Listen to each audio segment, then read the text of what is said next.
తాకట్టులో ఉన్న బంగారాన్ని విడిపించి ఆ రోజు ఆన్లైన్ రేటుకే మేము కొంటాం. Sharma gold company. బక్క పేద రైతుకి అతను ఏంటంటే చాలా కష్టపడితే ఏదో ఒక మాదిరిగా వచ్చేది. ఒక్కోళ్ళకి భలే అదృష్టం తిరిగిపోతుంది. 2 ఎకరాల పొలం వాళ్ళే మెల్లిగా జాగ్రత్తగా చేయటం వల్ల వాళ్ళ సమయం కలిసి వచ్చో, ఎక్కడి నుంచి అయినా 10 రూపాయలు కలిసే అవకాశం వచ్చో వీళ్ళు బాగా పెరుగుతారు. అవును. 2 యాడ్ అయ్యి మెల్లిగా 10-15 ఎకరాల ఆసాంలో అయిన వాళ్ళని చూస్తూనే ఉంటాం మనం. అతని విషయంలో అట్లా జరగల. ఆయనకి సంతానం ఎక్కువ. ఆ 2 ఎకరాలతోటే ఉన్నాడు. పక్కనున్న ఆయన అదే 2 ఎకరాలతో మొదలుపెట్టి ఏదో చిన్న వడ్ల వ్యాపారం మొదలుపెట్టి పని ఎక్కువ చేసి శ్రమపడి ఒక 15 ఎకరాల ఆసామి అయ్యాడు. అయితే కొంచెం సంపాదన పరుడు అయిన తర్వాత ఆ డబ్బులున్న ఆయనకి కొంచెం భగవత్ చింతన మొదలైంది. రోజు గుళ్ళోకి వెళ్ళేవాడు. వీళ్ళు ఏమనుకునేవాడు, ఈ పక్క రైతు అనుకునేవాడు, వీడు బాగా దేవుణ్ణి కాకపట్టి ఇంకా ఇంకా పెరిగేందుకు దోహదం అవుతుంది అనుకునేవాడు. ఆయన కాకపట్టడానికి కాదు, ఆయనలో భగవత్ చింతన వచ్చేసింది. వచ్చి రోజు వెళ్ళేవాడు. పోనీ నువ్వు వెళ్ళొచ్చు కదా. ఈయన వెళ్తే అబ్బో అక్కడ ఎడ్లు ఏమైపోతున్నాయో గేదెలు ఏమైపోతున్నాయో అనిపించేది. రోజు వెళ్ళడానికి నాకెక్కడ కుదురుతుంది, నాకు పని ఉంది, వాడికి వ్యాపారం కూడా ఉంది కాబట్టి అదే దేవుడిని కాకపట్టడానికి వెళ్తున్నాడు. అతను గుడికి ఎందుకు వెళ్తున్నాడో నీకు అసలు అవగాహనే లేదు ఇతనికి. సరే ఇలా కొంతకాలం అయ్యాక ఇంట్లో వాళ్ళు ఎంతసేపు గుళ్ళోకి వెళ్తున్నామని ఏదో మాట్లాడాక నాకు తపస్సు చేసుకోవాలనుంది, నేను తపస్సు చేస్తానన్నాడు. వాళ్ళు ఈయన రోజు గుడికి వెళ్తాము క్రమంగా దేవతార్చనలోకి వెళ్ళిపోయాడు కదా, ఊరుకున్నారు. పక్క రైతు కనిపించింది, అమ్మా వీడు తపస్సు కూడా చేశాడంటే ఈ 15 ఎకరాలు 150 ఎకరాలు అయిపోతాయి. కాబట్టి ఇప్పుడు నేను ఏమైనా సరే ఈ వ్యవసాయాన్ని నా పెద్ద కొడుకు అప్పచెప్పి నేను కూడా తపస్సు చేద్దాం అనుకున్నాడు. సరే ఆయన తపస్సుకి వెళ్ళాడు. ఏ అడవికి ఆయన తపస్సుకి వెళ్ళాడు అదే అడవికి ఈ బక్క రైతు కూడా వెళ్ళాడు. ఓ చెరువుకి ఓవైపు ఆయన తపస్సు మొదలెట్టాడు, ఇంకోవైపు ఈయన తపస్సు మొదలుపెట్టాడు. ఎంతసేపు చూస్తూ ఉండేవాడు వాడి తపస్సు ఎంత మటుకు వచ్చిందా అని. ఈయన చేయటం కాదు, తపస్సు చేసేవాడు, కూర్చుని ఉండేవాడు, కానీ ఎప్పటికప్పుడు అతని ధ్యాస ఇతని మీద ఉండేదన్నమాట. కొంతకాలం అలా గడిచింది. ఒకనాడు భగవంతుడు ప్రత్యక్షమే అయిపోయాడు. ముందు ఈ ధనికుడి దగ్గరికి వెళ్ళాడు భగవంతుడు. వెళ్ళేసరికల్లా ఆయన నాయనా ఏం కావాలి నాయనా అని అడిగాడు.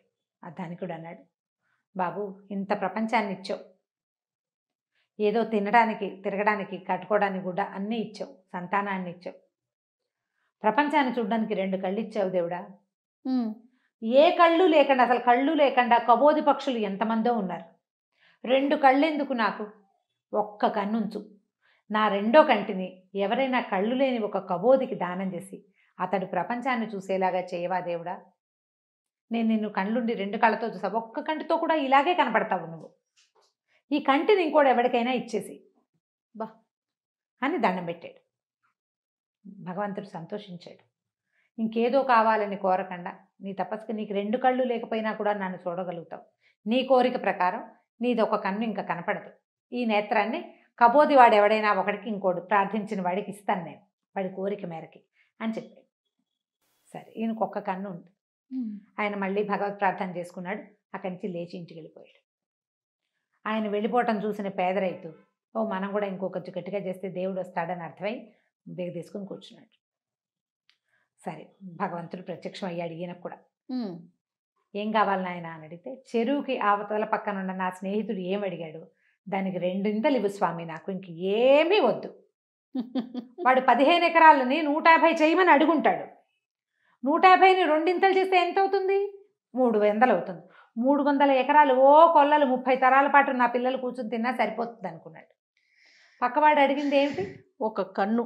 దానికి 2 అంటే 2 కళ్ళు పోయింది. ఈయన నిర్ఘాంతపోయాడు రైతు. అయ్యో నా కళ్ళు కనపట్లేదు దేవుడా, నిన్ను అత్యద్భుతమైన స్వరూపాన్ని చూశాను, ఇప్పుడు నా కళ్ళు కనిపించట్లేదంటే భగవంతుడు చెప్పాడు, నువ్వు చేసిన తపస్సు వల్ల నువ్వు నన్ను చూడగలిగావు. నీ కోరిక వల్ల నువ్వు ఏది చూడలేకుండా అయిపోయావు. నీకేది కావాలో నువ్వు అది అడగాలి, పక్కవాడికి ఏది ఉందో అది కాదు. నువ్వు ఏం చేసినా నీ కళ్ళు రావు.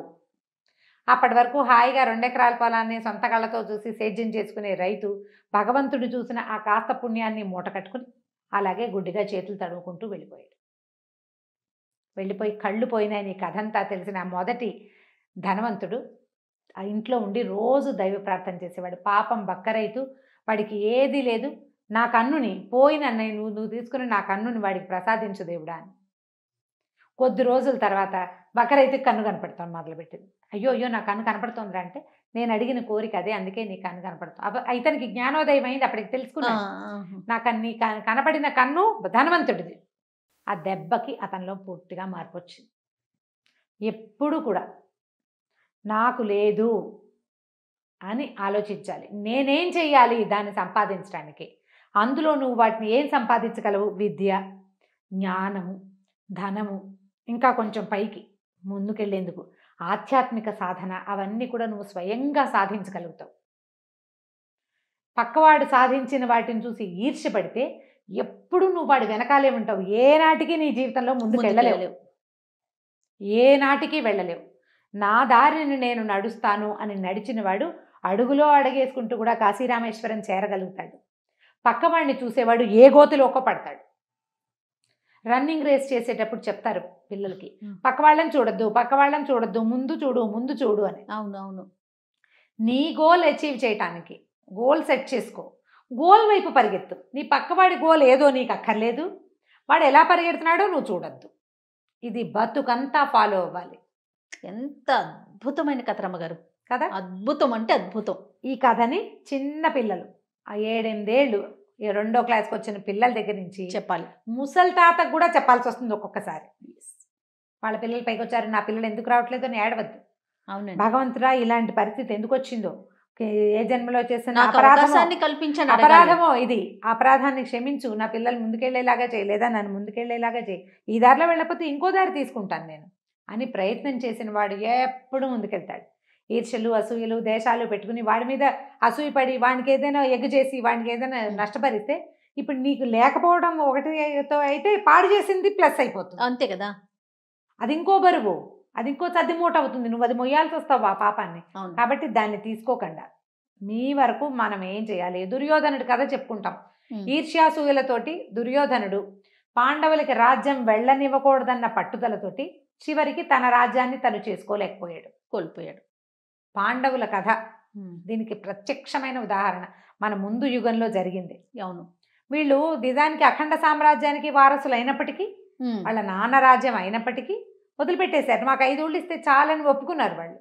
కానీ అతను తనది హక్కు కాని విషయానికి కూడా అతను పోరాడినందుకు ఏమయ్యాడు? తమ్ముళ్లతో సహా 100 మంది తమ్ముళ్ళ మరణానికి, కొన్ని లక్షల మంది మరణాలకి కారణమయ్యాడు దుర్యోధనుడు. చరిత్రహీనుడిగా మిగిలిపోయాడు కదా, చరిత్రహీనుడు అయిపోయాడు. దుర్యోధనుడు ప్రవర్తన దుష్ప్రవర్తనగా ఉండిపోయింది. దాంట్లోకి వెళ్ళొద్దు. పోనీ ఉండిపోయింది, పోనీ అతను ఏమైనా అనుభవించాడా? లేదు, అది లేదు కదా. పగతోనే అంతమయ్యాడు. కేవలం ఈర్ష్య, అసూయ అంతే, అది తప్ప రెండోది లేదు. మిగిలిన అన్ని వ్యవహారాల్లో దుర్యోధనుడు చాలా బలవంతుడు, చాలా గొప్పవాడు. అతను చాలా జాగ్రత్తగా చేశాడు రాజ్యాన్ని తనున్నప్పుడు. కానీ ఈర్ష్యని జయించలేకపోయాడు. కామక్రోధ లోభమోహ మదమాత్సర్యాల్లో ఒకటి ఇది. లోభం, నాకే కావాలన్న ఉద్దేశం పోగొట్టుకోలేకపోతే చివరికి ఏమైంది? అదే దారి. కాబట్టి ఈర్ష్య, అసూయ ఉండకూడదు. ఎలా ఉండాలంటే నామమాత్రంగా, ఇప్పుడు వాడు ఒకడు మన పక్కనున్న వాడికి 100 మార్కులు వస్తాయి, ఈర్ష్యపడు, 101 సాధించడానికి ప్రయత్నం చేయి. ఒట్టి ఈర్ష్య పడితే ప్రయోజనం లేదు కదా, కష్టపడాలి కదా. వాడి పరీక్ష పేపర్లు పాడు చేద్దాంలేండి, దిక్కుమాల ఉద్దేశాలు వస్తాయి, అందులోకి వెళ్ళకూడదు. చాలా బాగుంది రమ్య. నమస్తే. నమస్తే శ్రీ.